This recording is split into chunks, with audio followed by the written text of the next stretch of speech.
Department of Molecular and Cellular Biology. So he was doing the master thesis in Liverpool and also was doing the PhD in Newcastle and working related in RNA biosynthesis. So now he's here in Geneva and is also working in ribosome RNA processing. And today is going to explain one of the projects that is carrying out with the species C. elegans.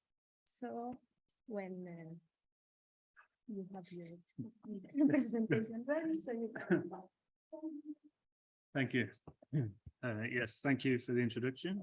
Is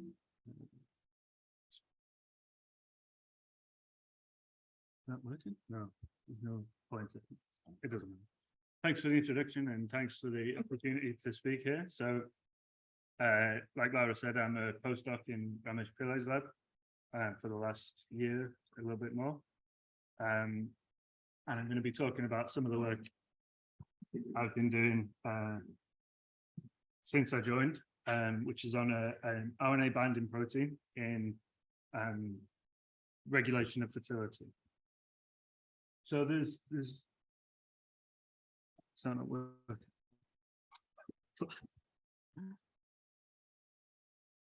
Okay.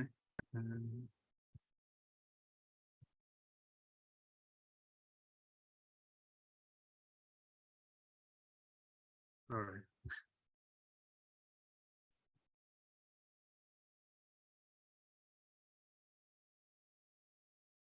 Yeah. Okay.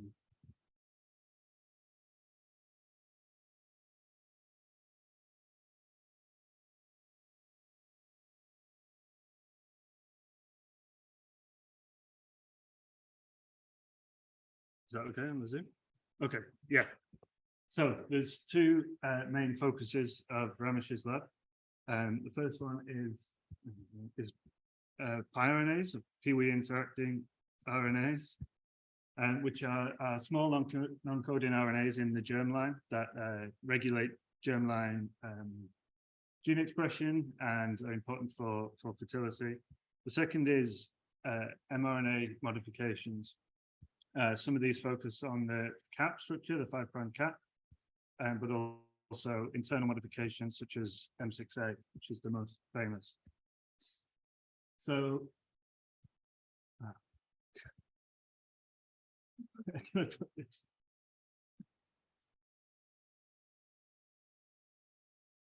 right, okay.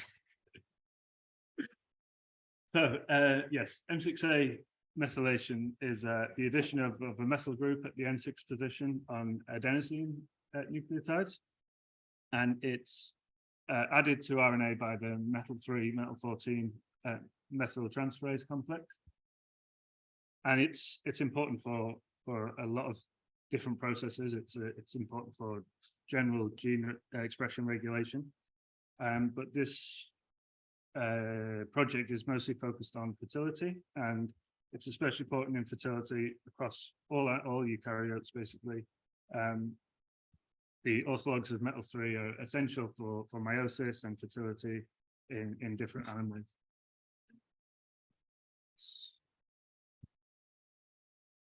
So, as I say, methyl-3 adds the M6A methylation, and it adds a specific motif known as the DRAC motif, where the A residue is modified. And this can also be removed by eraser proteins or demethylases. So this is a dynamic form of regulation of mRNAs.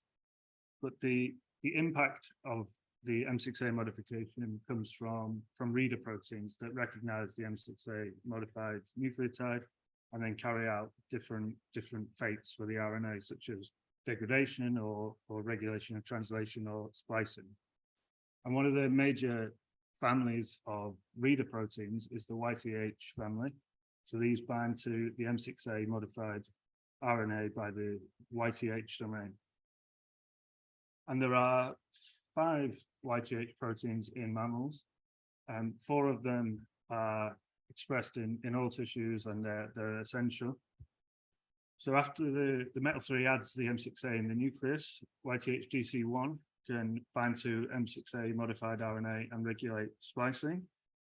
And then there's 3 cytoplasmic and YTH readers, which regulate translation and RNA decay. So for the past few years, the lab has been studying the 5th member of this family, which is called YTH-DC2.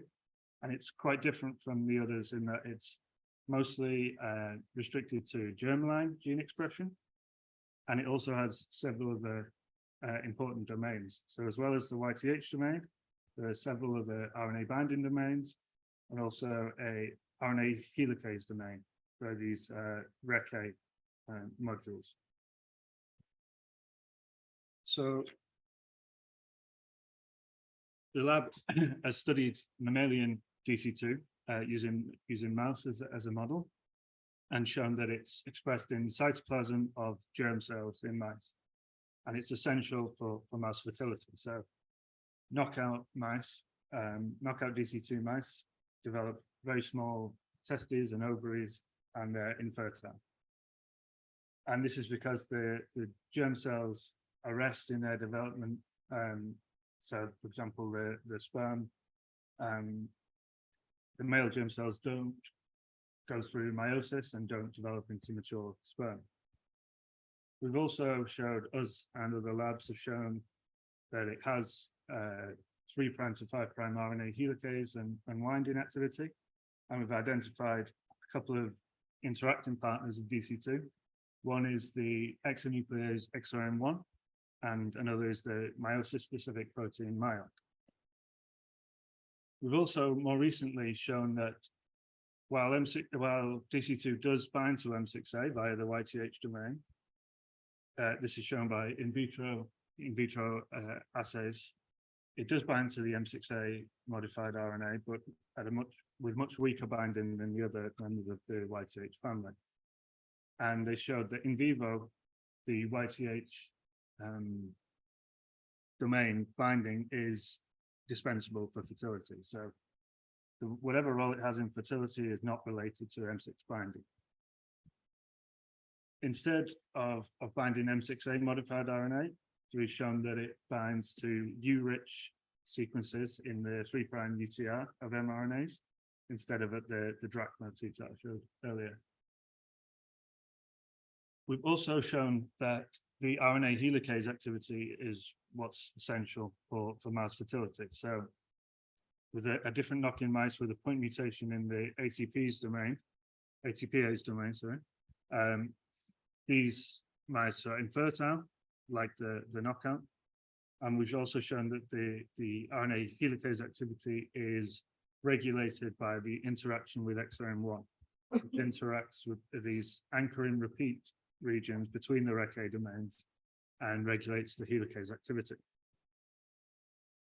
Identified another interacting factor, RBM46, and shown that the role of DC2 in fertility is basically to separate the mitotic and meiotic transcriptomes. So without DC2, you end up with germ cells that have a mixture of mitotic and meiotic transcriptomes. And this leads to cell death and infertility. So we know quite a bit about the mammalian protein and generally why it's important. And we've also shown that us and other labs have shown that this is conserved in other species. So in fish and flies, it's also essential for fertility. And it forms similar complexes in the different organisms. But the actual mechanism of how it regulates RNA seems to be different in different species. So in mice, we assume partly because of the interaction with XOM1 and partly because of the upregulation of mitotic genes in the knockout, that its function is to degrade mRNAs. Whereas in flies, it's been shown that it actually functions in repressing translation.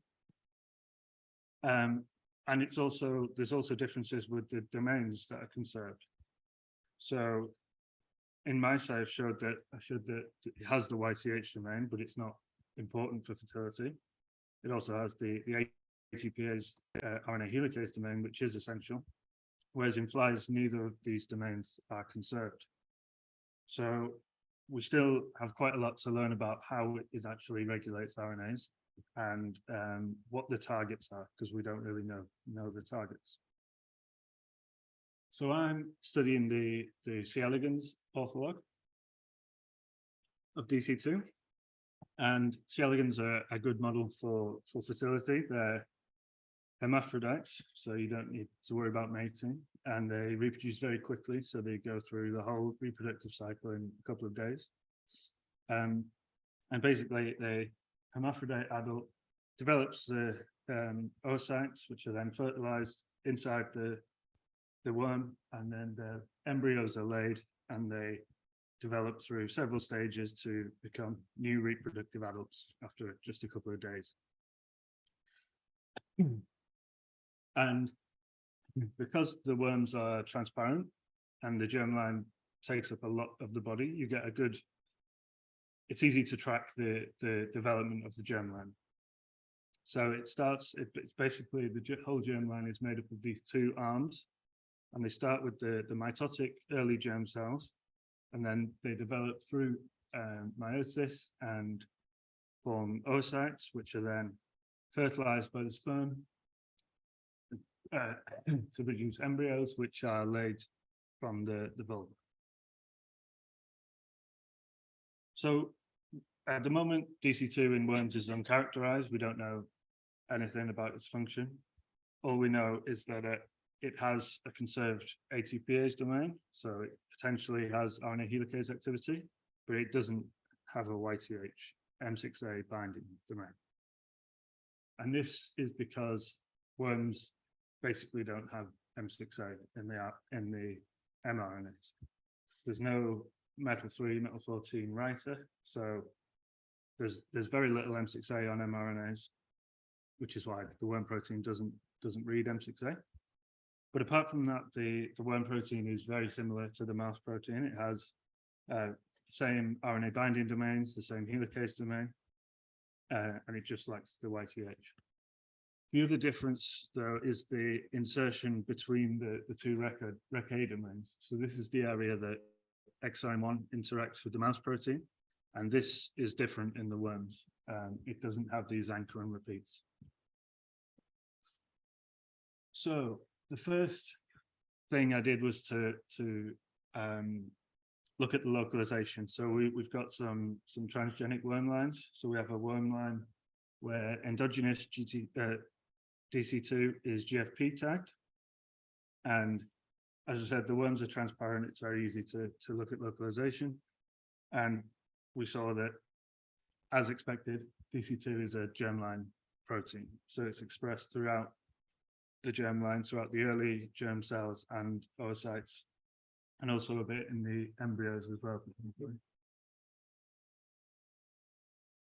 So I then used another knock-in line where where DC2 is flag tagged to see if it's interacting with the same partners as in other systems. So as I said, in mouse, we have exon 1, MIAC, and RBM46. Exon 1 is a important exonuclease that is involved in lots of different processes, so it's conserved in the worms. MIAC has an ortholog that, with a catchy name, Y39A1A.9, which is uncharacterized, so we don't know anything about this gene. And there doesn't seem to be an ortholog of RBM46 in worms. So to find out what proteins DC2 is interacting with in the worm, I just did IPs with this adult worms with this flag tag line, and then sent the pulled down proteins for mass spec. And basically we didn't see either exon 1 or MIAC. And instead, I saw a lot of proteins that are known to be components of P granules. So these are germ granules that are they form on the cytoplasm of germ cells, and they regulate germline RNAs. So it's often by small non-coding RNAs, such as the Argonaut proteins. There's also several other RNA regulation proteins in there. So this was interesting and different and not what we expected at all. So then I had to look at P granules, which I hadn't heard of before. But they're the best studied class of C. elegans germ granules. Like I say, they form around the early germ cells as these like speckles around the nuclei, and they remain on the germ cells up until the oocytes develop, and then they disperse into the cytoplasm. And the function is to maintain the normal germ cell identity and normal germ cell gene expression. And as I said, the proteins in germ cells, enriched in RNA regulating functions, also by as well as small RNA related genes. And the small RNAs in particular, these can be inherited in the next generation. So this can lead to defects in germ cells, can lead to transgenerational defects, where defects in one generation are passed on, basically. So this suggested that DC2 could be localized in germ cells in the worms. So I used confocal microscopy with the bioimaging facility to look in a bit more detail at DC2 localization. And this showed that, as we'd sort of expected from the IP, that DC2 is in germ granules. So you can see quite clearly here, it's covering the nuclei in the germ cells, and it also in the primordial germ cells in the embryo. Now, there are several different types of germ cell. P granules are just one of them, and they sort of form next to each other but not overlapping on the nuclei. So to try and work out which class of germ cells DC2 is in, I crossed the DC2 GFP line with a worm line expressing a known P granule component, PEGL1, just to look for co-localization. And this, PEGL1 has an RFP tag, so I could look at both fluorescence and see, and this showed that they co-localize. And just to confirm this, just to look a bit closer, we can see a clear overlapping of the signals. And as an example of a non-P granule protein, ZSP here is a Z granule component, and this doesn't overlap with PEGL1. So this confirmed that DC2 is a P granule protein. So I then wanted to look at the role of DC2 in fertility. So to do this, we designed a couple of mutants.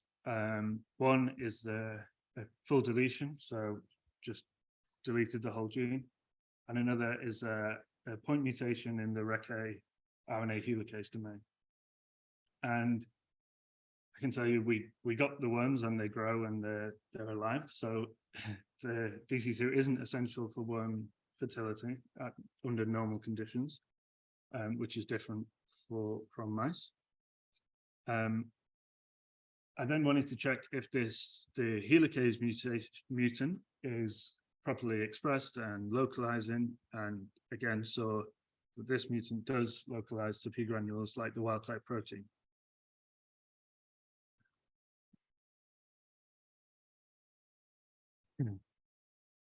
So at normal temperatures for worms, which is 20 degrees, the mutants were fertile and there was no obvious defect at all.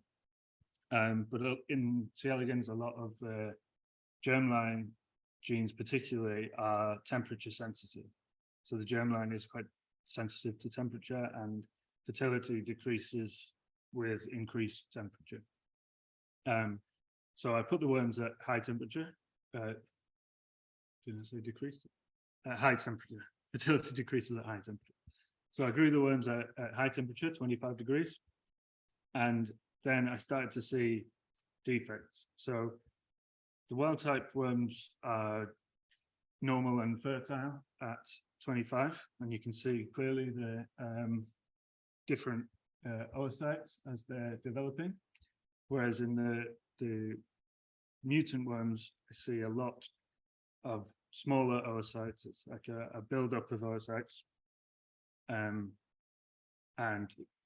also in some worms, this kind of strangely shaped, sort of not properly developed oocyte. So this suggests that there's either a defect in the oocyte development or potentially a defect in the sperm. So this could be due to oocytes not being fertilized and then they back up. Yeah, we don't know. And this was also seen with the helicase mutant. So this suggests that the helicase activity is important for fertility in worms. So I then looked at brood size. So this just involves taking individual worms, putting them at 25 degrees and counting all the offspring throughout their whole reproductive life. So normally wild type worms lay about 200 eggs or so at 25 degrees. And I could see with the knockout worms, this was significantly reduced. Some of the worms were sort of less than 50. Pea granule components often have what's known as a mortal germline phenotype. So because of the small RNAs and the inheritance of small RNAs I mentioned earlier, the pools of small RNAs become depleted over the generations. So they get less fertile with more generations.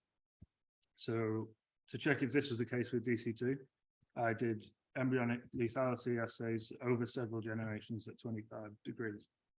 So in the early generations, there's very little problem with the embryonic lethality, but with more generations at high temperature, this increases to quite high. So this hints at a role for DC2 in gene regulation by small non-coding RNAs.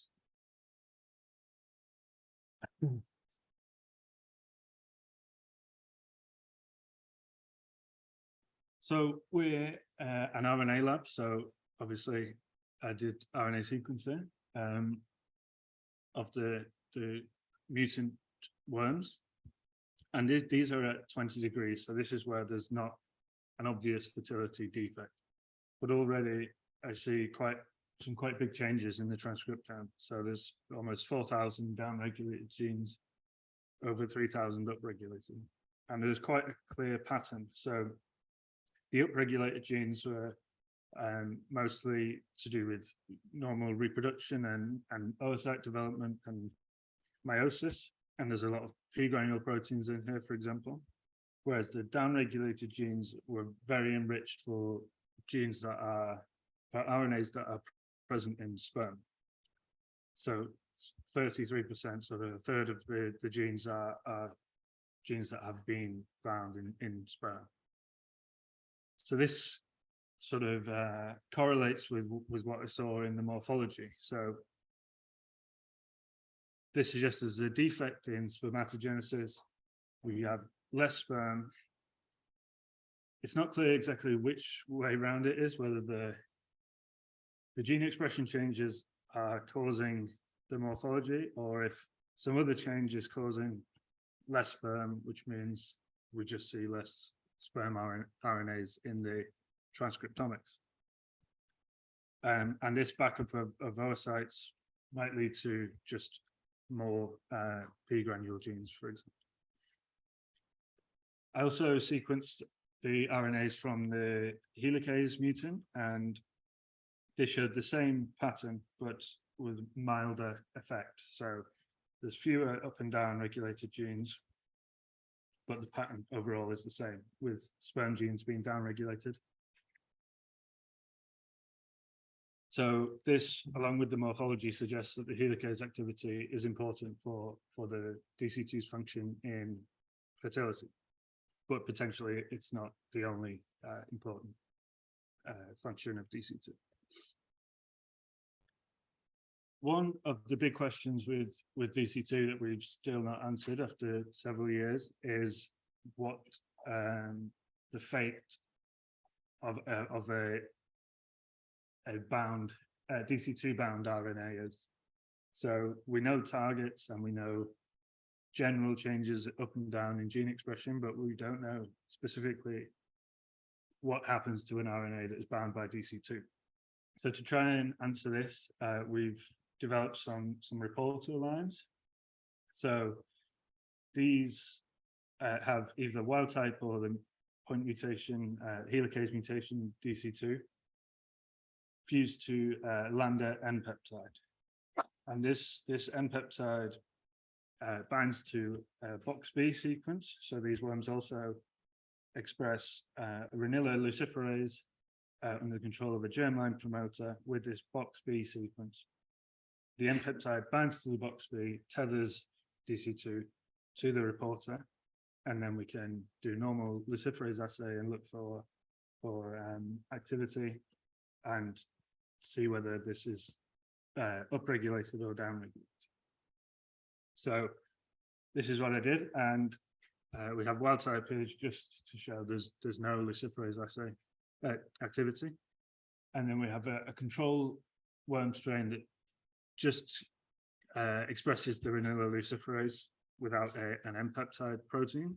So this is sort of your baseline activity, and we saw that when you add wild type DC2, when you tether wild type DC2 to the mRNA, it leads to increased activity. So this suggests that DC2 increases expression of its targets, either through increasing stability of the mRNA or increasing translation, which is quite different from what we've seen in other systems.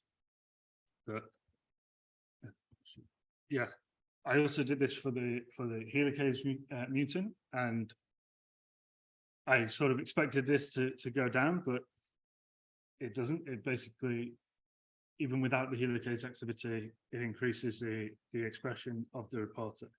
So that suggests that this effect doesn't require the helicase activity, even though the helicase obviously has some function because we saw the gene expression changes and the fertility defects.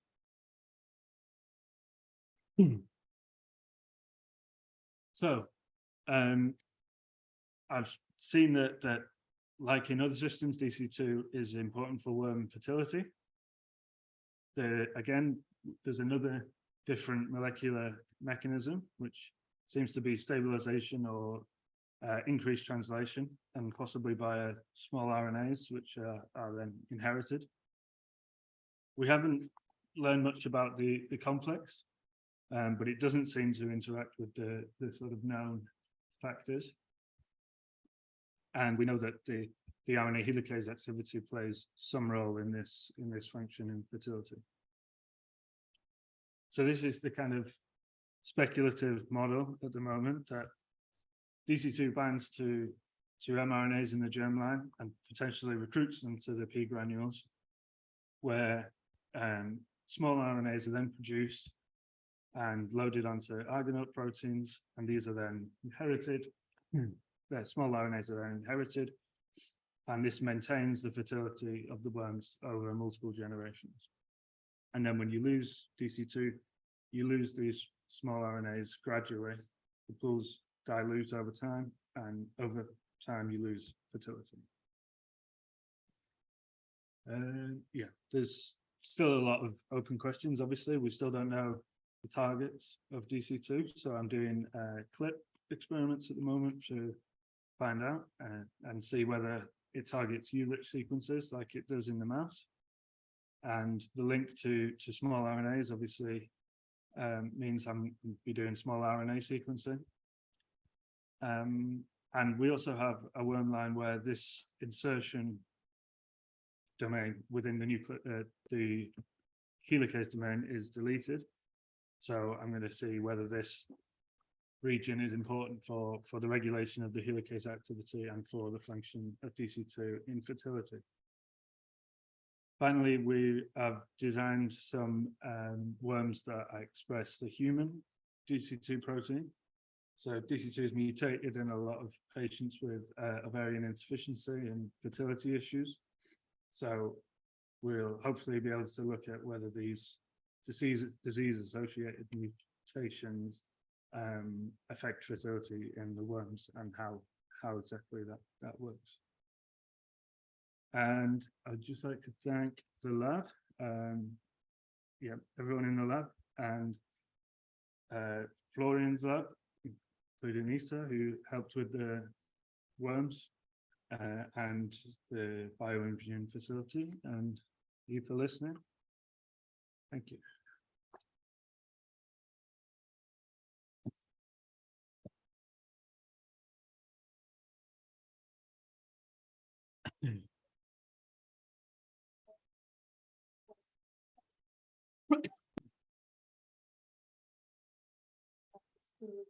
Of the things, they also to have a model, so I was very impressed.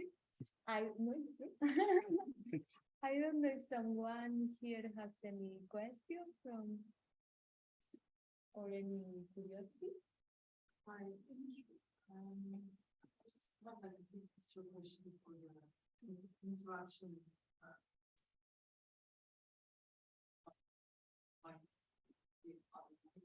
It seems like there is a loss of a gain function over evolution, like with the findings of certain, gain that, right? Yeah.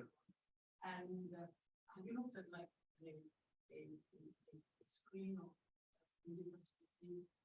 What is the correlation when you have like certain or like in the case of like when you need to like the phase.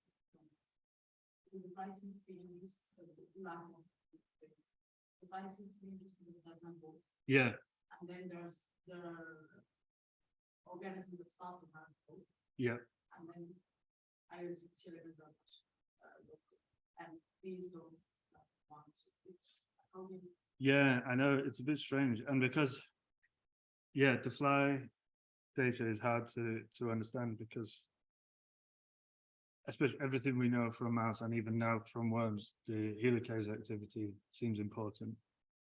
The fly interacts with the same proteins generally, it forms these similar complexes, but it doesn't have the helicase.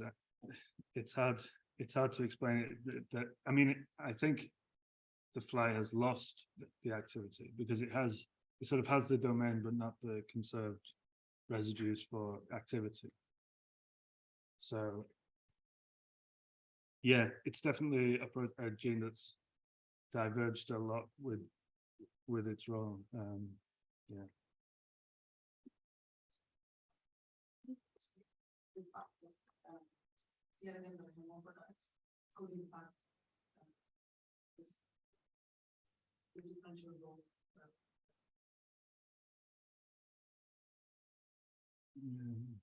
Good question.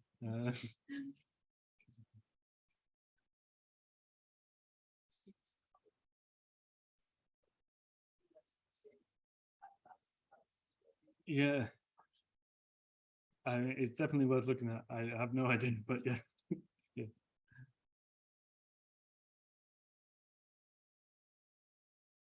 You explain that swimming cheats are since you report that it's stabilizing, you can expect that some will be upregulated, but downregulated is further up. You explain this.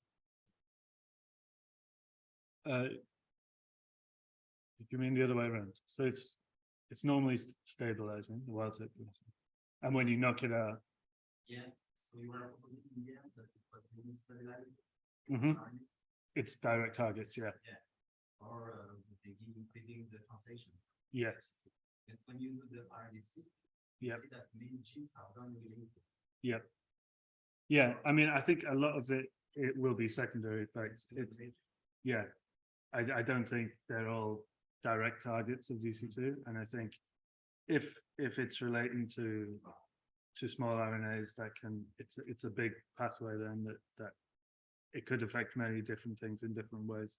So I think what we're seeing with the RNA sequencing is much bigger than the direct effect of DC2, basically.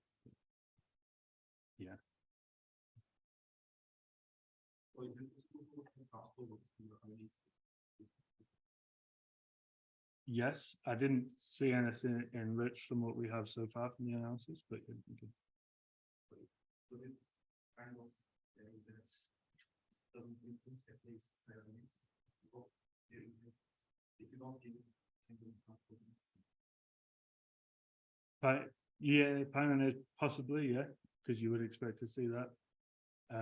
But obviously there are lots of different small RNAs, and yeah, we don't know. I mean, the small RNAs seq will tell us something about the actual small RNAs, but yeah, I would guess you're right about that.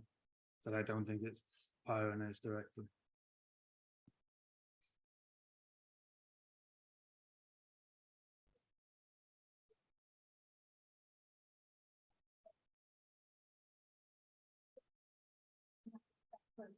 So thank you again for your presentation. It was super nice. Thank So you. have a thank you.